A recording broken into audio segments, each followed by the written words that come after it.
একবার হয় দুবারে কবার জ্বালায় মানুষকে। আমার বউকে আমাকে তোমরা কথা বলছো। এই সিদ্দিক ভাই তোর বউ কে রে? হ্যাঁ তোমার মেয়ে তো আমার বউ, তাহলে আমি কথা বলবো না? তাহলে আমি সুসাইড করবো এখন, ছাদ থেকে লাভ মেরে মরবো হ্যাঁ এক্ষুনি আমি ছাদ থেকে লাভ মেরে মরবো, দিয়ে তোমাকে ফেঁসে দেবো।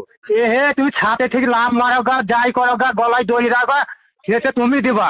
যদি গলায় লাগে, তোর লাগবে তো আমার কি? গলায় দড়ি দিলে আমার লাগবে না? আমি ছাদ থেকে লাভ মেরে মরবো, বাতাস খেতে খেতে মরবো। তুই গলায় দড়ি দেবে, ছাদে থেকে লাভ মার, তোর কি? এই ভদ্র হালে ফোনটাকে ইয়ে করবে, কেটে দিবে, খবরের জন্য ফোন আসে না। ছাদের ওপর থেকে লাভ মারবো, পালিতে পড়বো যেন না মরে।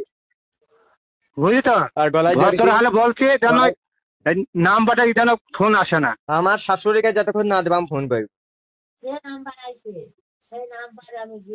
আমি বলছি আমার শাশুড়িকে একবার দাও, একটু কথা বললে। আমার শাশুড়ি গাল দিয়েছে দেখে একটু ক্ষমা চাচ্ছি। গোষ্ঠী ভাই তোমার শাশুড়িটাকে বলবা তো? তোমার বউ, তোমার বউ আমার শাশুড়ি। এই তুই কোন গাড়ি? হ্যাঁ, কোন গাড়ি তুই? আমাদের গাঁয়ে। তুই কোথায় গাড়ি জামাই তুই? তোমার মেয়ের ভাতার আমি। ভাত আর কি দেখে দেবো আবার? হ্যাঁ, আর দেখি রে, তোমরা তোমরা জামাই খাতির করতে জানো না। ওই হে তোমার জামাই কেন? জামাইকে মেরি জান ছেড়ে দেবো।